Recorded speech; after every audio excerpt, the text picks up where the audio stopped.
بسم اللہ الرحمن الرحیم. السلام علیکم. قائم ٹی وی کے زیر اہتمام آج بھی ہمارے ساتھ موجود ہیں ممتاز مذہبی شخصیت ڈاکٹر ثروت عسکری صاحبہ. آپ ان کو مختلف چینلز پہ دیکھتے رہتے ہیں اور آج ہمارا جو موضوع ہے ہم لیلۃ القدر کے حوالے سے ان سے کچھ سوالات کریں گے.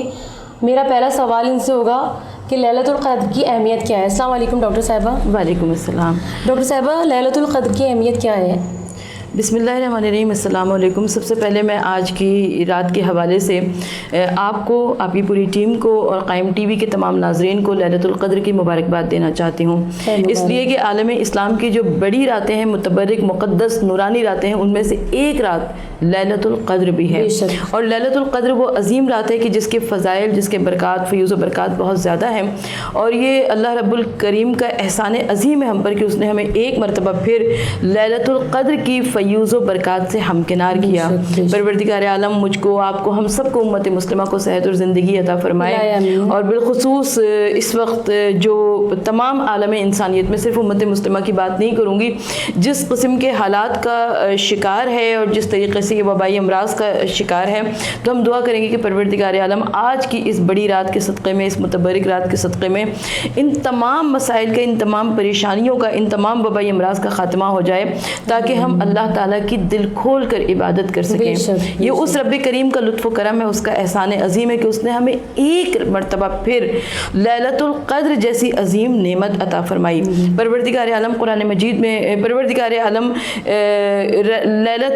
رمضان المبارک کے فیوز و برکات بہت زیادہ ارشاد فرما رہا ہے، یہاں تک کہ جس گول تک، جس ایم تک ہم کو پہنچانا چاہ رہا ہے وہ ہے لعلکم تتقون، یعنی منزل تقوی وہی مقصد حیات ہے کہ جہاں پر پروردگار عالم ہمیں پہنچانا چاہتا ہے. تو اللہ کے رسول صلی اللہ علیہ وآلہ وسلم نے فرمایا کہ رجب خدا کا مہینہ ہے، شعبان اللہ کے رسول کا مہینہ ہے، اور ماہ رمضان امت کا یعنی ہمارا مہینہ ہے. تو یہ اللہ تعالیٰ کا لطف و کرم اور احسان عظیم ہے کہ ماہ رجب جس میں بیج بویا جاتا ہے، ماہ شعبان کے جس میں آنسوؤں سے آبیاری کی جاتی ہے، ماہ رمضان کے جس میں ہر انسان کم از کم قائم اللیل و صائم النہار ہو جاتا ہے، یعنی راتوں کو عبادت میں صرف کرتا ہے، دنوں کو روزے میں صرف کرتا ہے. اور اس کے بعد جب 21 دن 20 دن کی مسلسل عبادت ہو چکی تو اب آخری عشرہ ہمارے پاس آ گیا. اور آخری عشرے میں پروردگار عالم ارشاد فرماتا ہے کہ طاق راتوں میں سے کوئی بھی رات لیلۃ القدر ہو سکتی ہے. یعنی ہم شب 19 کی بھی بات کر سکتے ہیں، ہم شب 21 کی بھی بات کر سکتے ہیں، ہم شب 23 پر بھی بات کر سکتے ہیں، ہم شب 25 پر بھی بات کر سکتے ہیں، شب 27 کی بھی بات کر سکتے ہیں، اور شب 29 جو کہ عموماً ہمارے یہاں عید الفطر کی رات ہوا کرتی ہے، ان میں سے کوئی بھی رات شب قدر کے طور پر ہو سکتی ہے. اچھا، اب پہلا سوال یہ پیدا ہوتا ہے کہ آخر پروردگار عالم نے انہیں آخری عشرے کی طاق راتوں میں مخفی کیوں کیا؟ تو اس کا سب سے آسان جواب یہ ہے کہ اگر پروردگار عالم مخفی نہ کرتا، وہ صاف صاف بتا دیتا کہ یہ لمحہ، یہ ساعتیں ہیں کہ جس میں لیلۃ القدر کی عظیم برکتیں ہوں گی، تو بس انسان اسی 10 منٹ، اسی 20 منٹ میں عبادت الہی کرتا اور اس کے بعد بے فکر ہو جاتا کہ اب ہماری مغفرت ہو گئی. پروردگار عالم چاہتا ہے کہ یہ عشرہ مغفرت جو ہے، یہ جہنم سے آزادی کا عشرہ جو ہے، جس میں پروردگار عالم کی بخشش، پروردگار عالم کی رحمت برس رہی ہے، رب العالمین انتظار کر رہا ہے کہ وہ آئیں اللہ کے بندے اس کی جانب اور وہ رب العالمین معاف فرمائے، تو وہ پروردگار عالم اس کو پوشیدہ کر رہا ہے. آخری عشرہ، طاق راتیں. اب بنی نو امت مسلمہ جو ہے وہ لیلۃ القدر کی تلاش میں سرگرداں پریشان ہے. ہر طاق رات میں وہ عبادت الہی کے ذریعے، وہ غسل کے ذریعے، وہ تقوی کے ذریعے، وہ پرہیزگاری کے ذریعے، وہ عبادت الہی کے ذریعے لیلۃ القدر کو تلاش کرنے کی کوشش کرے گی. لیکن ہمارے یہاں مکتب شیعہ اثنا عشری میں، فقہ جعفری میں شب 23 کی بہت زیادہ اہمیت ہے، اور شب 23 کو ہی ہم عموماً لیلۃ القدر تصور کر سکتے ہیں، لیکن تمام طاق راتیں. یہی وجہ ہے کہ ہمیں شب قدر کے تمام اعمال، تمام طاق راتوں کے اعمال زیادہ تر مشترک نظر آتے ہیں. ڈاکٹر صاحبہ کیا اس کے اعمال کیا ہیں؟ اس کے اعمال پر بھی ہم بات کریں گے، لیکن سب سے پہلے کیونکہ میں چاہتی ہوں کہ تمام تاخیراتوں کے اعمال بتا دیے جائیں، تو تمام تاخیراتوں کے جو مخصوص اعمال ہیں وہ ہر تاخیرات کے لیے ہے، یعنی غسل کرنا، عبادت الہی میں صرف کرنا، شب بیداری کرنا، رات کو جاگنا، خدا کی عبادت کرنا، اس طریقے سے، اور کچھ وہ دعائیں ہیں جو کہ مسنون دعائیں ہیں، میرے ہاتھ میں مفاتیح الجنان ہے، اس کے اندر بھی بہت ساری ایسی دعائیں موجود ہیں جو کہ تمام تاخیراتوں کے واسطے ہیں۔ لیکن جب ہم لیلۃ القدر کی بات کرتے ہیں تو لیلۃ القدر کے خصوصی اعمال ہیں، لیلۃ القدر کی خصوصی دعائیں ہیں، خصوصی طریقہ ہے، خصوصی طریقے سے ہم شب 23 کی عبادات کو سر انجام دیا کرتے ہیں۔ تو میں چاہتی ہوں کہ آج قائم ٹی وی کے تمام ناظرین کو لیلۃ القدر کے تمام تر اعمال بھی بتائے جا سکیں اور ہم آج کی رات کے فیوز و برکات کو حاصل کر سکیں۔ تو سب سے پہلے ہم جب لیلۃ القدر کے حوالے سے بات کرتے ہیں تو یہ شب قدر کی رات ہے، اور حکمت الہی کے مطابق تمام تر مقدرات طے ہوتے ہیں۔ یعنی ہمارے یہاں بہت سارے افراد ایسے ہوتے ہیں نا جو پورے سال کی پلاننگز کرتے ہیں، ہم اپنے بینک بیلنس کو اس طریقے سے چلائیں گے، ہماری پراپرٹیز ایسی ہوں گی، ہمارے بچے ایسا پڑھ لیں، ہم ایسا کر لیں، ہم ویسا، کتنی انسان پلاننگز کرتا ہے نا۔ تو اصل تو پلاننگ پروردگار عالم کیا ہو رہی ہے آج کی رات کہ پروردگار صدقہ خیرات وغیرہ بھی کر سکتے ہیں ہم۔ بالکل، صدقہ خیرات کرنے کی تو بہت زیادہ اجر و ثواب ہے کہ تمام امور مقدر ہوتے ہیں۔ اچھا، سورہ عنکبوت وہ سورہ روم پڑھنے کا بہت زیادہ اجر و ثواب ہے، اور امام جعفر صادق علیہ السلام ارشاد فرماتے ہیں کہ اس رات یعنی لیلۃ القدر میں ان 2 سورتوں کا پڑھنے والا اہل جنت میں شمار ہوگا۔ اس کے علاوہ سورہ حامیم دخان، قرآن مجید کی کا تو ایک ایک لفظ، ایک ایک زیر زبر پیش ہمارے لیے باعث ہدایت ہے، مشعل ہدایت ہے، لیکن چند صورتوں کو بتا دیا گیا کہ قرآن مجید کی ان صورتوں کو آج کی شب پڑھنے کے بہت زیادہ فضائل ہیں۔ کم از کم 1000 مرتبہ سورہ قدر کی تلاوت، یعنی 10 تسبیحیں انا انزلناہ فی لیلۃ القدر کی، اس کا بہت زیادہ اجر و ثواب ہے۔ اللہم کل ولیکل کی جو دعا ہم پڑھا کرتے ہیں امام زمانہ علیہ السلام کے ظہور کے واسطے، آج کی شب لیلۃ القدر میں اس دعا کو پڑھنے کا بہت زیادہ اجر و ثواب ہے۔ اچھا، ہم جب بات کرتے ہیں 23ویں رمضان کے حوالے سے، تو اول شب میں غسل کیا جائے گا اور آخر شب میں دوبارہ سے غسل کیا جائے گا۔ تو اس رات کا غسل، اس رات کی شب بیداری اور زیارت امام حسین علیہ السلام، ہمارا یہ ایمان ہے، ہمارا یہ یقین ہے کہ جب ہم کسی کو سلام کرتے ہیں تو وہاں سے جواب سلام ضرور آتا ہے۔ اور سوچئے کہ ہمارے امام، یعنی یہ بہت بڑی دلیل ہوتی ہے زیارات کا پڑھنا، جب ہم زیارت امام علی رضا علیہ السلام پڑھتے ہیں، زیارت امام عصر علیہ السلام پڑھتے ہیں، زیارت وارثہ، زیارت علی یاسین، زیارت عاشورہ، تو ہمیں یقین ہے کہ ہمیں وہاں سے جواب بھی ملتا ہے، اور ہمیں یقین ہے کہ ہم کسی زندہ کی طرف، یہ ہمارے ائمہ طاہرین کی امامت کی جانب بہت بڑی دلیل ہے۔ اس کے علاوہ تہذیب الاسلام میں ابو بصیر کے ذریعے امام جعفر صادق علیہ السلام سے روایت ہے کہ جس رات کے بارے میں یقین ہو کہ وہ شب قدر ہے تو اس میں 100 رکعت نماز اس طرح سے بجا لاؤ کہ ہر رکعت میں سورہ الحمد کے بعد 10 مرتبہ سورہ توحید پڑھو۔ اچھا، راوی نے عرض کی، کہا کہ فرزند رسول میں آپ پر قربان ہو جاؤں، اگر میں یہ نماز کھڑے ہو کر نہ پڑھ سکوں تو بیٹھ کر پڑھ لوں؟ فرمایا اگر کھڑے ہونے کی طاقت نہیں ہو تو بیٹھ کر بھی پڑھ سکتے ہو۔ کہا کہ اگر بیٹھ کر بھی نہ پڑھ سکوں تو پھر کیا کروں؟ آپ نے فرمایا کہ اگر بیٹھ بھی نہیں سکتے تو پشت کے بل لیٹ کر پڑھ لو، مگر یہ نماز ضرور پڑھو۔ تو حضور صلی اللہ علیہ وآلہ وسلم سے روایت ہے، بڑی خوبصورت یہ روایت ہے کہ رمضان المبارک کے آخری عشرے میں آقا صلی اللہ علیہ وآلہ وسلم اپنے بستر کو لپیٹ دیا کرتے تھے، عبادت الہی کے لیے کمر باندھ لیا کرتے تھے، اور بالخصوص 23ویں کی رات آپ اپنے اہل و عیال کو بیدار فرماتے اور جس کے اوپر نیند کا غلبہ ہوتا تھا اس کے اوپر پانی کے چھینٹے دیا کرتے۔ حضرت فاطمہ الزہرا سلام اللہ علیہا بھی آج کی رات اپنے گھر کے کسی فرد کو سونے نہیں دیتی تھیں، اور نیند کا علاج یوں کرتی تھی کہ دن کو کھانا کم دیتی تھیں اور فرماتی تھی کہ سو جاؤ تاکہ رات کو بیدار ہو سکو۔ اور شہزادی کونین جناب فاطمہ الزہرا فرماتی ہیں کہ بدقسمت ہے وہ شخص کہ جو کہ آج کی رات خیر و نیکی سے محروم رہ جائے. یعنی لیلۃ القدر وہ عظیم رات ہے کہ جس کے فضائل، جس کی برکات، جس کی خصوصیات اس قدر زیادہ ہیں کہ جو آج کی رات لیلۃ القدر سے مستفیض نہ ہو سکا سمجھو کہ وہ محروم رہ گیا. تو ہم کو کوشش یہ کرنی چاہیے کہ آج کی شب ہم نے یہ تقریباً 2 مہینے اور 20 دن کی پریکٹس ہو گئی ہے. ماہ رجب کی پوری پریکٹس، ماہ شعبان کی پوری پریکٹس، اور اس کے بعد 20 دن سے جو ہم روزہ رکھ رہے ہیں. روزہ انسان کے اندر ایک روحانی طاقت پیدا کر دیتا ہے، ایک نفسانی جو خواہشات اس کے اندر ہوتی ہیں اس کا خاتمہ کر دیتا ہے. اسی لیے کہتے ہیں کہ اگر کوئی بہت گناہ گار انسان ہے اور وہ توبہ کرنا چاہتا ہے تو وہ کیسے اپنے آپ کو روحانیت کی جانب مائل کر سکے، تو اس کے لیے کہا جاتا ہے کہ وہ زیادہ سے زیادہ روزہ رکھے. کیونکہ جب روزہ رکھتا ہے انسان تو اس کے اندر سے جو خواہشات نفسانی ہوتی ہیں وہ مٹتی چلی جاتی ہیں. تو اب یہ 2 مہینہ اور 20 دن ہم نے گزار لیے، لعلکم تتقون کے مقصد ہدف پر بھی پہنچ گئے. اب ہمارے پاس سب سے بڑی جو ہدف پہنچا ہے، اب ہمیں اس کی جانب مائل ہونا ہے. یعنی آخری عشرے کی طاق راتوں میں لیلۃ القدر کو تلاش کرنا ہے، اور لیلۃ القدر کو تلاش کر کے ہمیں کم از کم اپنی مغفرت، کیونکہ ہم اس کو بڑا آسان سمجھتے ہیں اپنی مغفرت، لیکن یہ کام بہت بڑا ہے. اس لیے بہت بڑا ہے کہ پروردگار عالم چاہتا ہے کہ انسان اسے احسن تقویم پہ پیدا کیا ہے، لہٰذا وہ اچھی زندگی گزارے، اور اچھی زندگی گزارنے کے بعد وہ عاقبت بخیر اور اپنی آخرت کی حفاظت کر سکے. تو جب آخرت کی حفاظت کرے گا تبھی انشاءاللہ تعالیٰ وہ کامیاب و کامران ہوگا. بہت شکریہ ڈاکٹر صاحبہ، آپ نے ہماری نالج میں اضافہ کیا. اب ہم جاتے ہیں چھوٹے سے بریک کی جانب. بریک سے واپس آ کر ہم اپنی گفتگو کو جاری رکھیں گے.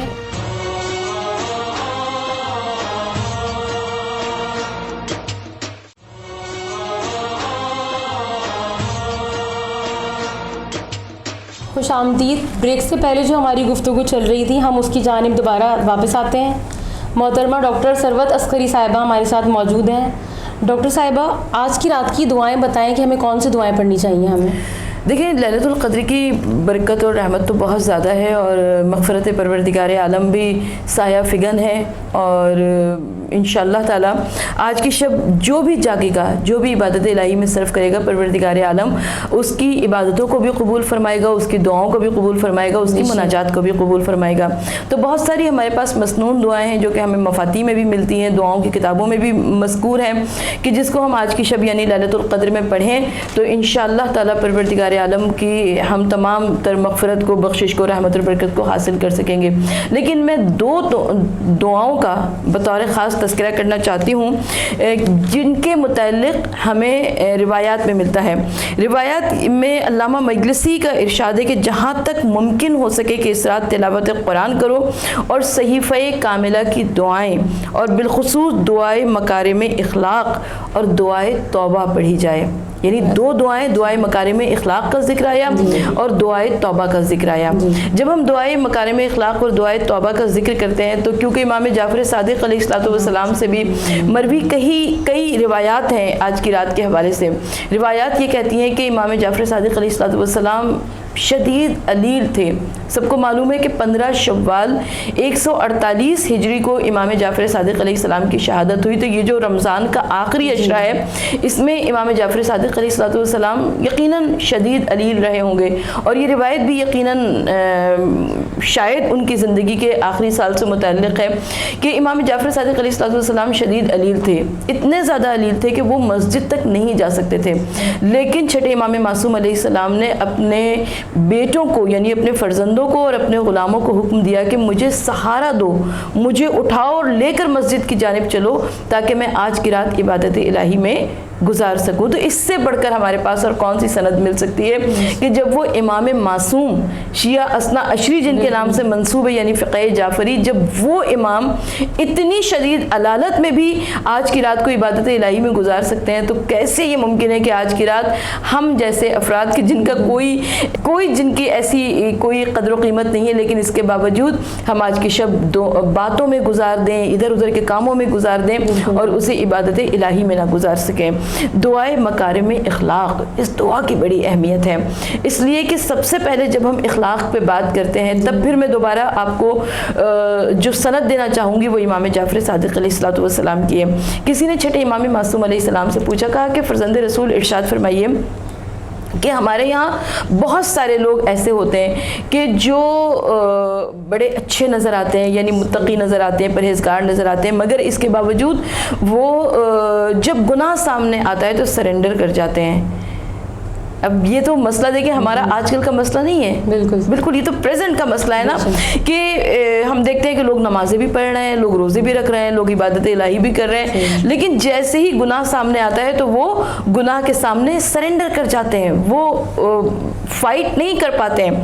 تو چھٹے امام معصوم علیہ السلام نے ارشاد فرمایا، کہا کہ وہ متقین میں نہیں ہے، یعنی صاحب تقوی نہیں ہے۔ آپ سوچئے کہ ایک انسان نمازیں پڑھ رہا ہو، عبادت کر رہا ہو، صوم و صلات کا پابند ہو، مگر اس کے باوجود وہ صاحب تقوی نہ ہو، یہ کیسے ممکن ہے؟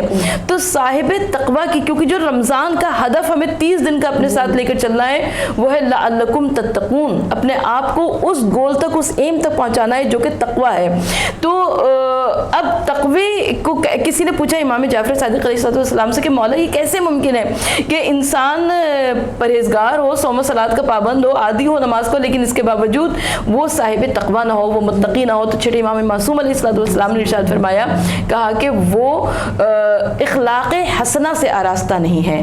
جب تک انسان اخلاق حسنہ سے آراستہ نہیں ہوگا تو وہ گناہوں کے آگے سرنڈر کرتا چلا جائے گا، نہ اس کو یہ معلوم ہوگا کہ اس کی آنکھ کا بھی روزہ ہے، اس کے کان کا بھی روزہ ہے، اس کی زبان کا بھی روزہ ہے، اس کے نفس کا بھی روزہ ہے۔ صرف روزہ ایک ظاہری کیفیت کا نام ہے، بلکہ اس کے تمام تر اعضاء و جوارح کا بھی نام ہے۔ تو جب ہم ان تمام تر جزیات پر غور کریں گے تو انشاءاللہ تعالی ضرور ہم آج کی رات کی یعنی لیلۃ القدر کی برکتوں اور رحمتوں کو حاصل کر لیں گے۔ ڈاکٹر صاحبہ، کیا آج کی رات ہی گناہوں سے معافی کی رات ہے؟ کیا ہم دن میں معافی نہیں مانگ سکتے کہ ہم دن میں عبادت کریں اور اپنے گناہوں کی اللہ تعالیٰ سے معافی مانگیں؟ دیکھیں جب ہم ماہ رمضان المبارک کی بات کرتے ہیں تو اس کے دن بھی بابرکت ہیں اور اس کی راتیں بھی بابرکت ہیں، اس کے دن بھی بعظمت ہے اور اس کی راتیں بھی بعظمت ہیں۔ تو آخری عشرے کی صرف طاق راتوں کی ہمیں بات نہیں کرنی چاہیے، بلکہ اس کے دن بھی جو کہ ہمیں ابھی روزے میں گزارنے ہیں، 29 روزے ہوں گے یا 30 روزے ہوں گے، اس کے ساتھ ساتھ ہمیں راتوں کو عبادت میں صرف کرنا ہے اور دنوں میں ہم روزے کے ساتھ اپنی واجب نمازیں بھی پڑھیں گے اور زیادہ سے زیادہ تلاوت قرآن میں بسر کریں گے اور زیادہ سے زیادہ عبادت کریں گے۔ تو اب صرف ایک شب 23 قدر کی بات نہیں ہے، بلکہ میں نے جیسا کہ پہلے بھی عرض کیا کہ کوئی بھی طاق رات، یعنی شب 19، شب 21، شب 23، شب 25، شب 29، شب 27، کوئی بھی طاق رات ہو سکتی ہے۔ تو بالکل جیسے ہم نے راتوں کو عبادت الہی میں صرف کیا، جیسے راتوں کو تلاوت قرآن میں صرف کیا، جیسے ہم نے راتوں کو غسل کے ذریعے اپنے نفس کو طہارت اور پاکیزگی کی جانب آمادہ کیا، اس لیے کہ باطنی صفائی بھی ضروری ہوتی ہے اور ظاہری صفائی بھی ضروری ہوتی ہے، روحانی صفائی بھی ضروری ہوتی ہے۔ تو ہم جب غسل کرتے ہیں تو اپنے آپ کو ظاہری طور پر صاف ستھرا کرنے کی کوشش کرتے ہیں، لیکن جب ہم غسل کرتے ہیں تو ہم اس کے لیے کوئی نیت بھی کرتے ہیں قربتاً اللہ کے نام سے، تو اس میں پروردگار عالم ہمارے گناہوں کو معاف فرما دے۔ یہ جو پانی ہمارے اوپر گر رہا ہے اس سے ہمارے گناہ جھڑ جائیں، ہمارے گناہ سارے کے سارے دھل جائیں۔ تو جب ہم آخری طاق راتوں میں اس نیت کے ساتھ غسل کرتے ہیں تو یقیناً ہمارے گناہ بھی جھڑتے ہیں، باطنی طہارت بھی ہوتی ہے اور ظاہری طہارت بھی ہوتی ہے۔ تو بالکل ویسے ہی ان راتوں کی طرح ان دنوں کی بھی بڑی عظمت اور اہمیت ہے۔ روزہ ہمارے اوپر، آپ کے اوپر واجب ہے، فرض ہے، ہم روزے رکھ رہے ہیں، ہم 5 وقتہ نمازیں ہم سب کے اوپر واجب ہیں، فرض ہیں، ہم اپنی 5 وقت کی نمازیں بھی پڑھ رہے ہیں، جس میں سے کم از کم 3 نمازیں تو فجر کی نماز اور ظہرین کی نماز جو ہے وہ دن کے ہی وقت میں ہمیں ملتی ہے، شب ختم ہو جاتی ہے جب فجر کی نماز ملتی ہے۔ بالکل ایسے ہی جب انسان کو یہ یقین ہو کہ اس کی آنکھ کا بھی روزہ ہے، اس کے کان کا بھی روزہ، اس کی زبان کا بھی روزہ ہے، تو اب اس کا دن بھی اتنا ہی پاک و پاکیزہ ہو گیا جتنا کہ اس نے وہ رات گزار کر آیا ہے، پاکیزگی کی، طہارت نفس کی رات گزار کر آیا ہے، بالکل ویسے ہی اس کا دن بھی پاک و پاکیزہ ہو گیا۔ تو اسی طریقے سے جب ہم بات کرتے ہیں ان عبادات کی تو یہ رب العالمین کا لطف و کرم ہے، اس کا احسان عظیم ہے۔ اگر ہمیں ان عبادات کی جانب متوجہ نہ کرایا جاتا تو ہم گزار دیتے جیسے سال کے 365 دنوں میں بہت ساری راتیں ہم گزار دیتے ہیں, بہت سارے ایام ہم گزار دیتے ہیں سوائے چند خاص ایام کے, تو شاید یہ راتیں بھی گزر جاتی. یہ رب العالمین کا لطف و کرم ہے, اس کا احسان عظیم ہے ہمارے اوپر کہ اس نے ہمیں متوجہ کیا نیمہ شعبان, شب برات کے لیے, لیلۃ القدر کے لیے, شب عرفہ کے لیے, ایام اعضاء یعنی محرم الحرام کی جو ابتدائی 10 راتیں ہیں وہ مغفرت گناہ کے لیے, طلب رحمت کے لیے بہت زیادہ جن کی روایات آئی ہیں. تو یہ رب العالمین کا لطف و کرم ہے, احسان عظیم ہے اس کا کہ اس نے ہم کو متوجہ کیا. اب ہم راتوں کو بھی عبادت الہی میں صرف کر رہے ہیں, دنوں کو بھی عبادت الہی میں صرف کر رہے ہیں. جتنی راتیں محترم ہیں اتنے ہی دن محترم ہیں, جتنی راتیں بعظمت ہیں اتنے ہی دن بھی شرف, عزت اور بزرگی والے ہیں. لہٰذا ہم کو یہ کوشش کرنی چاہیے کیونکہ اب آخری عشرہ آ گیا, آخری ایام آ گئے, آخری دن ہے. جو زندہ رہے گا وہ اگلے برس پھر ماہ رمضان المبارک کی برکتوں اور رحمتوں سے مستفیض ہوگا. جو گزر جائے گا یہ اس کا آخری رمضان ہے. تو اب ہمیں کوشش یہ کرنی چاہیے کہ ہم دوبارہ اپنے جو ہم زندگی گزارائے ہیں, کسی نے 50 برس کی زندگی گزاری, کسی نے 30, کسی نے 40 برس, اپنے گزشتہ زندگی کے اوپر ایک نظر ڈالیں, اپنے گناہوں کے اوپر ایک نظر ڈالیں, اپنے اعمال اور افعال کے اوپر ایک نظر ڈالیں اور پروردگار عالم سے طلب رحمت کریں. بس یہ لوٹ کا مال ہے اس وقت. کہیں پہ بگ سیل لگی ہوئی ہوتی ہے نا, تو وہاں پر ایک بھیڑ لگ جاتی ہے, رش لگ جاتا ہے. لوگ چاہتے ہیں کہ یہاں سے زیادہ سے زیادہ خرید کر لیں, زیادہ سے زیادہ شاپنگ کر لیں, تاکہ کہیں ایسا نہ ہو کہ یہ گولڈن چانس ہمارے ہاتھ سے مس ہو جائے. تو جیسا کہ ہمارے یہاں بہت سارے مقامات پر ایسا ہوتا ہے کہ کہیں کسی کو یہ اندازہ بھی ہو جاتا ہے کہ جی وہاں پر کوئی چیز سستی مل رہی ہے, تو وہاں پر خلق خدا ٹوٹ پڑتی ہے. وہ چاہتی ہے کہ کچھ اتنا زیادہ سامان اکٹھا کر لیا جائے کہ جو اس کو زیادہ سے زیادہ فائدہ ہو سکے. تو آج کی رات تو رحمت اور برکت برس رہی ہے, مغفرت رب العالمین انتظار کر رہی ہے. یہ وہ سال کی چند راتوں میں سے ایک رات ہے کہ جس رات کے فیوز و برکات کو شمار نہیں کیا جا سکتا ہے. تو آج کی شب ہم کو زیادہ سے زیادہ چاہیے کہ ہم آج کی رات تلاوت قرآن کریں, عبادت الہی میں گزاریں. شب بیداری یعنی بیدار رہنے کا بہت زیادہ اجر و ثواب ہے. اس کے علاوہ مناجات کریں, استغفار کریں, اور درود تو بڑی افضل عبادات میں سے ایک عبادت ہے. تو یہ جو ہمارے پاس ساری عبادات ہے نا, میں تو حیران ہوتی ہوں ندا کہ بہت سارے لوگ کتنے بد نصیب ہوتے ہیں کہ وہ آج کی رات کو سو کے ضائع کر دیتے ہیں, جبکہ آج کی رات رحمت پروردگار عالم سایہ فگن ہے ہم پر, اور وہ پروردگار عالم جو کہ انتظار کر رہا ہے کہ اس کے بندے آئے اور اس سے طلب مغفرت کریں. پروردگار عالم ہم سب کو توفیق عطا فرمائے کہ ہم لیلۃ القدر کی فیوز و برکات سے مستفیض ہو سکیں, اور آج کی شب اپنے لیے, اپنے والدین کے لیے, اپنے بہن بھائیوں کے لیے, اپنے مرحومین کے لیے, اپنے زندوں کے لیے, سب کے لیے اللہ تعالیٰ سے رحمتیں اور برکتیں مانگ سکیں. بہت بہت شکریہ ڈاکٹر صاحبہ. اب ہم اپنے پروگرام کے اختتام کی جانب جاتے ہیں. مجھے ندا زیدی کو اجازت دیجیے. انشاءاللہ اس سلسلے کو ہم دوبارہ جاری رکھیں گے, پھر ملیں گے. اللہ حافظ.